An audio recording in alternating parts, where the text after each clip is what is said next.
As someone who focuses on happiness a lot, I often hear from people who really want to push themselves. How can I be as happy as possible? Or how can I perfect all the things that you talk about? And this is true not just in the domain of happiness. We are a species that constantly wants to improve ourselves. Natural selection didn't want us to achieve some level and just stop and chill out and smell the roses. We want to perfect ourselves. And our natural instincts to do more and more and more might be being exacerbated by the modern environment. We have so many comparison points in so many domains in which we could excel. From how you look, to how well you cook, to whether or not you can solve a Rubik's Cube really fast. You just look on the internet and you get lots of information that you're not doing as well as you think. As somebody who works with Ivy League undergrads that are constantly pushing themselves, I see this strive to be perfect all the time. I can't tell you how many times I talk to these amazing students who are 19 and have gotten to one of the best schools in the world, and they feel like they're not doing enough. They feel like they're not achieving enough. And so I think this is something that we can all fall prey to, even when we're objectively doing great, that it can be this constant push to do more, more, more. And I think a lot of us, especially when it comes to improving our well-being, assume that that's the path to flourishing. That's the path to feeling better. But the research shows that sometimes we might want to do less. We might want to allow and engage with more of our negative emotions. We might want to have more free time at the expense of all the promotions that we're doing at work. Sometimes we can feel happier by doing less.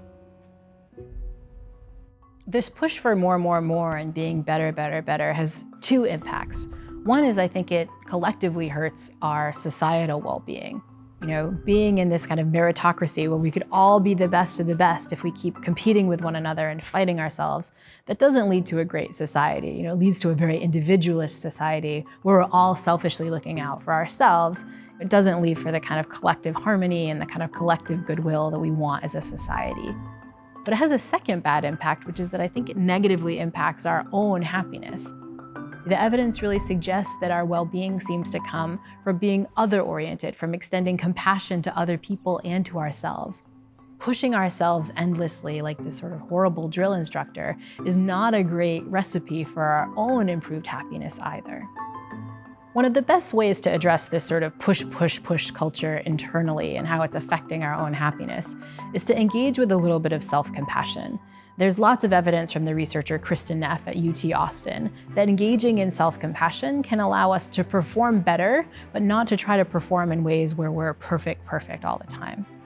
Neff defines self-compassion as engaging in three different parts. Having a sense of mindfulness, you're noticing what this kind of constant striving is doing to you, is doing to your well-being. There's a sense of what she calls common humanity, which is recognizing you're only human, you're not going to be perfect all the time, you're not going to be great at everything. But there's a final component which she calls self-kindness, which is treating yourself like a friend.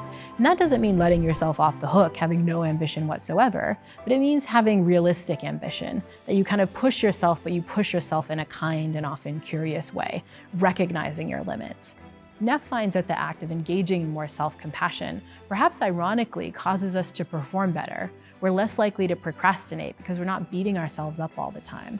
It's also a recipe for improving your resilience, so that if something bad does come up, you wind up being healthier over time.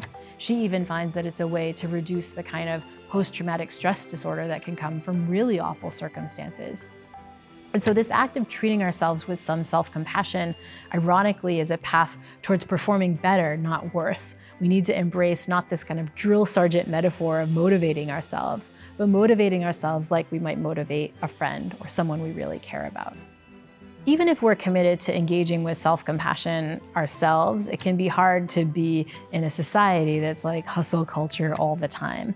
And I think one of the first kind of ways that you can deal with that is to recognize that that's true. Recognize that when you look on LinkedIn, when you look on social media, you're gonna see people who are pushing, but that doesn't necessarily lead to their happiness. So I think one of the ways to fight the hustle culture that we experience across society is to remember that it's a myth. Right? Pushing ourselves endlessly, trying to achieve perfection, which is impossible, it's not going to make us feel as good as I think the advertisements really suggest. It's going to wind up being a hindrance to our well-being much more than we expect.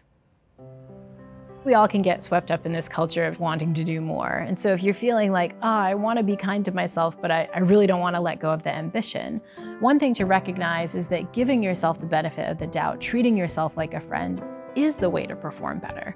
Once you know that, you can kind of engage with self-kindness with a little bit more confidence.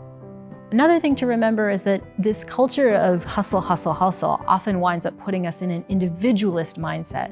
And everything we know about happiness suggests that happiness is really other-oriented. So if you can get out of the mindset of doing for me, me, me, and focus on other people, it can be a way to achieve a little bit more happiness, to break that hustle culture mindset, and happier people tend to perform better. I think a final way of getting out of that hustle culture mindset is to take steps back and to experience a little bit of gratitude. Really take time to smell the roses. Often our hustle culture is about sort of speeding on to the next thing, right? That next mountain or peak that we're trying to go over. And so that moment of gratitude, that moment of awareness can sometimes break you out of that mindset of doing more, more, and more, to notice how far you've come and what you've achieved so far.